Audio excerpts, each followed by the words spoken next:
Commission ని రద్దు చేయండి అని వాళ్ళు వెళ్ళిండ్రు. రద్దు చేయమని కారణము చైర్మన్ ను చూపించిండ్రు.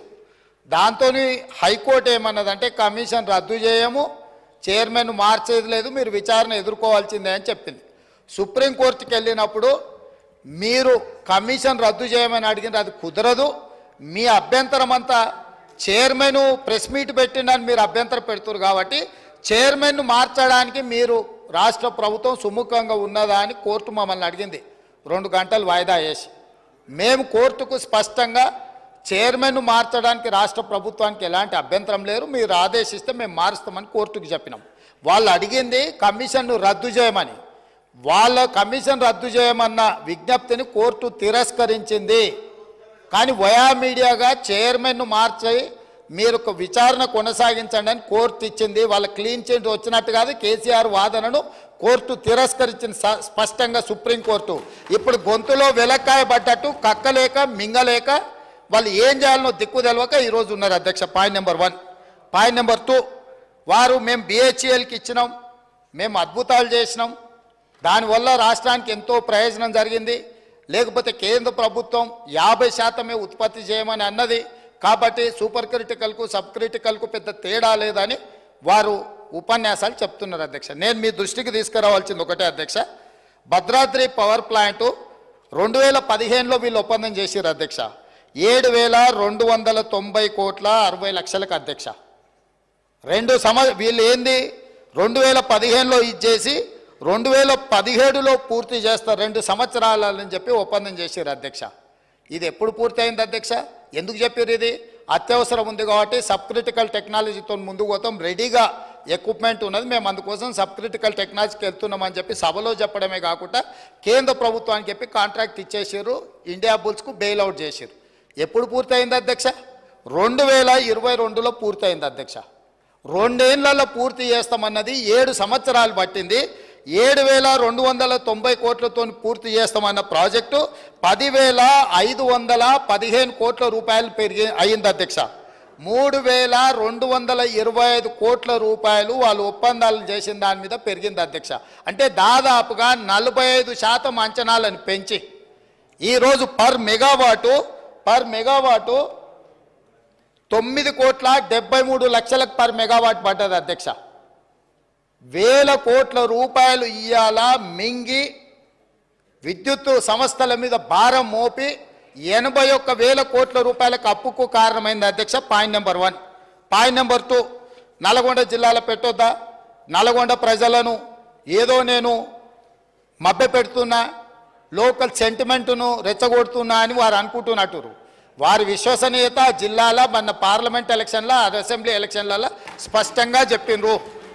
అదేవిధంగా అధ్యక్ష YTPS Yadadri thermal power project కూడా వీళ్ళు BHELతోని ఒప్పందం చేసినప్పుడు 25,099 కోట్ల రూపాయలకు అంచనాలకు ఒప్పందం చేసిండ్రు అధ్యక్ష. ఎప్పుడు చేసిండ్రు వీళ్ళు ఒప్పందము? 1/6/2015 అధ్యక్ష. ఇది 2021 లోపల కంప్లీట్ చేస్తామని ఒప్పందం చేసిండ్రు అధ్యక్ష. ఇవాళ ఎంత అధ్యక్ష? 2024. ఇప్పుడు కూడా పూర్తి కాలేదు, ఇంకా 2 ఏళ్ళు మినిమం పడుతుంది అధ్యక్ష. ఆ రోజు ఏం చెప్పిండ్రు? 45 రోజులు టెండర్ పిలిస్తే సమయం వృధా అవుతుంది, ఈ 45 రోజులను కూడా మేము వృధా చేయదలుచుకోలేదు, అందుకే BHELకు మేము అప్పచెప్తున్నాం, తద్వారా మేము తొందరగా విద్యుత్ ఇస్తామని కారణం చెప్పిండ్రు. ఇవాళ 2015లో LOI ఇస్తే 2024 దాదాపుగా 9 సంవత్సరాలు పూర్తయింది, ఇంకా 2 సంవత్సరాలు పట్టే అవకాశం ఉంది అధ్యక్ష. ఈరోజు యాదాద్రి పవర్ ప్రాజెక్టు 10-11 సంవత్సరాలు పూర్తి చేయకపోవడం వల్ల 25,000 కోట్లతో జరిగిన ఒప్పందం ఇవాళకి 34,542 కోట్లకు పెరిగింది అధ్యక్ష. ఇంకా పూర్తి కాలేదు కాబట్టి ఇది ఇంకా ఒక 5-6 కోట్లు పెరిగి 40,000 కోట్ల రూపాయలకు చేరుకునే అవకాశం ఉంది అధ్యక్ష. ఒప్పందం జరిగింది 25,000 కోట్లకు అయితే పూర్తి చేయడానికి వచ్చే వరకల్లా 40,000 కోట్లకు పెరిగి 15,000 కోట్ల రూపాయల అంచనాలు పెంచి దోసుకున్నారు అధ్యక్ష. ఈరోజు పర్ మెగావాటు అధ్యక్ష యాదాద్రి పర్ మెగావాటు ఈ రోజుకైనా ఖర్చు 8,64,00,000 అయింది, పూర్తి కాలేదు అధ్యక్ష. ఇది పెరిగి 10 కోట్లకు మెగావాట్ అయ్యే పరిస్థితి ఉంది. భద్రాద్రి 9,73,00,000 రూపాయలు పర్ మెగావాట్ అయింది అధ్యక్ష. సేమ్ సమయంలో ఎన్టీపీసీ ఇప్పటి దగ్గర వారు ఉపన్యాసాలు ఇచ్చారు కదా అధ్యక్ష. తెలంగాణ పునర్విభజన చట్టంలో ఆనాడు మన్మోహన్ సింగ్ గారు తెలంగాణ విద్యుత్ సమస్యలను పరిష్కరించడానికి, తెలంగాణకు శాశ్వతంగా విద్యుత్తును ఇవ్వడానికి ఎన్టీపీసీ ద్వారా ఆంధ్రప్రదేశ్ పునర్విభజన చట్టం 2014లో 4,000 మెగావాట్ల పవర్ ప్రాజెక్ట్స్ తెలంగాణలో నిర్మించి అందులో ఉత్పత్తిలో 85% తెలంగాణ రాష్ట్రానికి ఇవ్వాలని చట్టంలో పెట్టి పొందుపరిస్తే వీళ్ళు 1,600 మెగావాట్లకు మాత్రమే ఎన్టీపీసీకి పవర్ ప్రాజెక్టు నిర్మాణానికి ఆనాటి ప్రభుత్వం అనుమతి ఇచ్చింది అధ్యక్ష, 4,000కి ఇవ్వకుండా. దాంతో 1,600 మెగావాట్ల పవర్ ప్రాజెక్టు 2016లో వాళ్ళు మొదలుపెట్టి 2024 ఫిబ్రవరిలో పూర్తి చేశారు. వాళ్ళు పర్ మెగావాట్ ఎంత కష్టపడ్డది అధ్యక్ష అంటే 7,38,00,000. సేమ్ వీళ్ళ తర్వాత సంవత్సరం తర్వాత మొదలుపెట్టిన ఎన్టీపీసీకి పర్ మెగావాట్ విద్యుత్ ఉత్పత్తికి 7,38,00,000 అయితే వీళ్ళు ఉత్పత్తి చేసిన భద్రాద్రి 9,73,00,000 అయింది అధ్యక్ష పర్ మెగావాట్. యాదాద్రి ఇప్పటి వరకు 8,64,00,000 పర్ మెగావాట్ ఖర్చు పెట్టిన అధ్యక్ష, పూర్తి అయ్యే వరకు 10 కోట్ల రూపాయలు అవుతుంది. ఇప్పుడు తమరి ద్వారా నేను అడుగుతున్న అధ్యక్ష, ఎన్టీపీసీకి పర్ మెగావాట్ సూపర్ క్రిటికల్, ఇది సబ్ క్రిటికల్ కాదు, ఇది అడ్వాన్స్డ్ టెక్నాలజీ 7,38,00,000కు పర్ మెగావాట్ ఉత్పత్తి అయితే సబ్ క్రిటికల్ టెక్నాలజీ 9,73,00,000 రూపాయలు ఎట్లయితుంది అధ్యక్ష? ఎక్కడికి పోయింది అధ్యక్ష ఈ సొమ్ము? పర్ మెగావాట్ 2 కోట్ల పైగా అంటే 1,080 మెగావాట్ల విద్యుత్ అంటే 2.5 కోట్లు పర్ మెగావాట్కు అంచనాలు పెరిగినాయంటే దాదాపుగా 2,500 కోట్ల రూపాయలు భద్రాద్రి పవర్ ప్రాజెక్టులో మింగిందెవరో లెక్క తేలడం కోసమే ఈరోజు విద్యుత్తు మీద కమిషన్ వేసినాం అధ్యక్ష. ఇక్కడ దాదాపుగా 10 కోట్లు అంటే దాదాపుగా 2.5 కోట్లు ఇంటూ 4,000 మెగావాట్లు, దాదాపుగా 10,000 కోట్ల రూపాయలు యాదాద్రిలో అంచనాలు పెంచడము. ఈ 10,000 కోట్లు ఎవరు దిగమింగినరో లెక్క చెప్పడానికే ఈరోజు ఈ దేశం అధ్యక్ష. 3 తెలంగాణనే. ఇక మూడవది కిషన్ రెడ్డి గారు మమ్మల్ని అడిగినరు.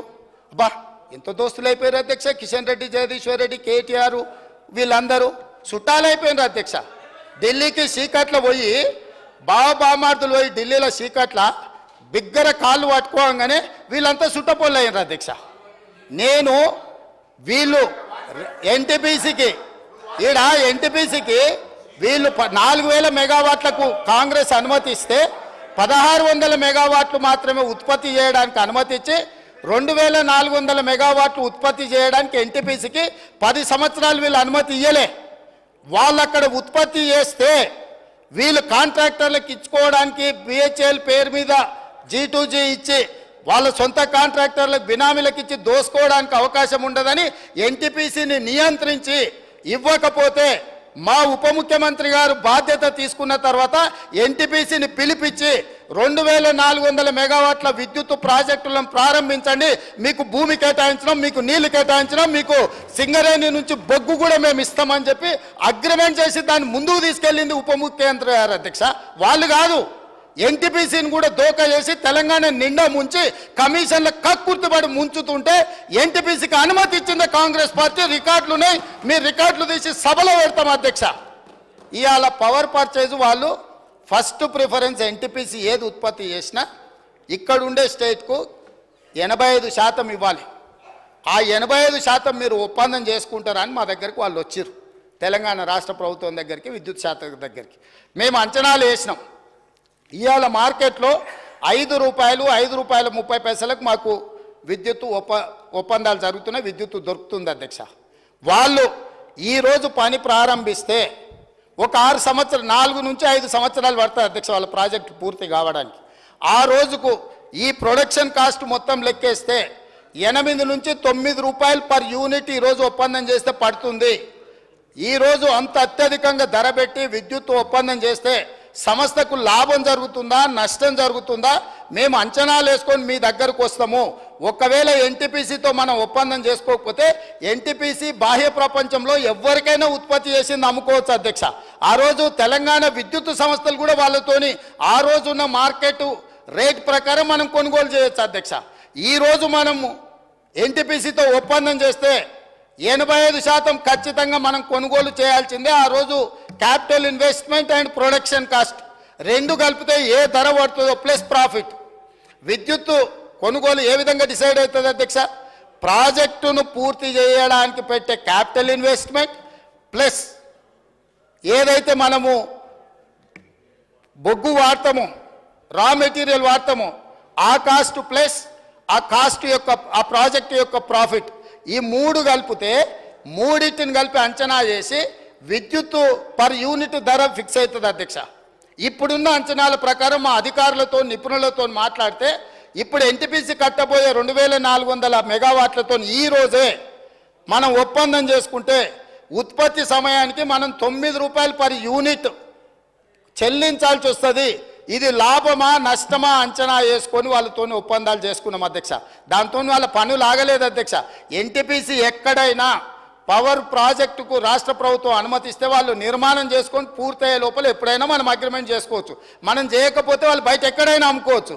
ఎందుకింత దుఃఖం వస్తుంది అధ్యక్ష? కిషన్ రెడ్డి గారు చెప్పిండంట, కిషన్ రెడ్డి గారు దుఃఖంలో వీరు భాగస్వాములు అయినరంట, ఈయన ఓదార్సిండంట, ఆయన ఓదార్సిండంట. ఇదా అధ్యక్ష వీళ్ళు మాట్లాడేది? వాళ్ళ బీఆర్ఎస్ బీజేపీ చీకటి ఒప్పందం మీకు అర్థమైపోయింది కదా అధ్యక్ష. ఇది కాకుండా వారు ఒక మాట చెప్పిండ్రు అధ్యక్ష. ఏమని? కేంద్ర ప్రభుత్వము 50% ఉత్పత్తి చేయాలి, అంతకంటే ఎక్కువ చేయొద్దు అని ఆదేశాలు ఇచ్చింది. 50% ఉత్పత్తి చేస్తే సబ్ క్రిటికల్ టెక్నాలజీ కంటే కూడా ఎక్కువ బూడిద వస్తుంది, ఎక్కువ నష్టం వస్తుందని ఎప్పుడు చెప్పింది అధ్యక్ష కేంద్ర ప్రభుత్వం ఈ మాట? 2023-24 సంవత్సరంలో చెప్పింది. దేనికోసం చెప్పింది అధ్యక్ష? సోలార్ పవర్ ప్రాజెక్టు, అదేవిధంగా విండ్ పవర్, గ్రీన్ ఎనర్జీ అంత వచ్చింది, వాటి ఉత్పత్తి చాలా పెరిగింది కాబట్టి మీరు 50% గ్రీన్ ఎనర్జీ వాడుకోండి, మిగతా 50% బొగ్గు చేత ఉత్పత్తి అయ్యే విద్యుత్తును వాడండి అని సూచన చేసింది. It is not mandate. ఇదేమి మన మీద బలవంతంగా కేంద్ర ప్రభుత్వం రుద్దుతలేదు. కానీ వీళ్ళు సబ్ క్రిటికల్ టెక్నాలజీ ఎప్పుడు తీసుకున్నారు అధ్యక్ష? 2015లో ఇండియా బుల్స్ అనే గుజరాత్ కంపెనీతోని. వీళ్ళు ఎంత దివ్యజ్ఞానులు, కాలజ్ఞానులు. బ్రహ్మం గారు తెలుసు కదా అధ్యక్ష, కాలజ్ఞానం చెప్పిండు. వాళ్ళ ముతాతలు ఉన్నారు అధ్యక్ష. 2015లోనే కేంద్ర ప్రభుత్వం నరేంద్ర మోడీ 2023-24 నాడు 50% ఉత్పత్తి చేయండి అని చెప్తారని ఊహించి ఆ రోజు సబ్ క్రిటికల్ టెక్నాలజీ కొన్నామని మాజీ మంత్రి గారి సభను తప్పుదో పట్టిస్తుంది అధ్యక్ష. వీళ్ళు సబ్ క్రిటికల్ టెక్నాలజీ కొని ఇండియా బుల్స్ దగ్గర కమిషన్ కొట్టింది 2015లో. 50% ఉత్పత్తి బొగ్గుతోని వాడుండి అని చెప్పింది 2023-24లో అధ్యక్ష. అది కూడా సూచన మాత్రమే, ఇదేమి ఒత్తిడి లేదు, ఇదేమి నిబంధన లేదు. ఎందుకు చెప్పి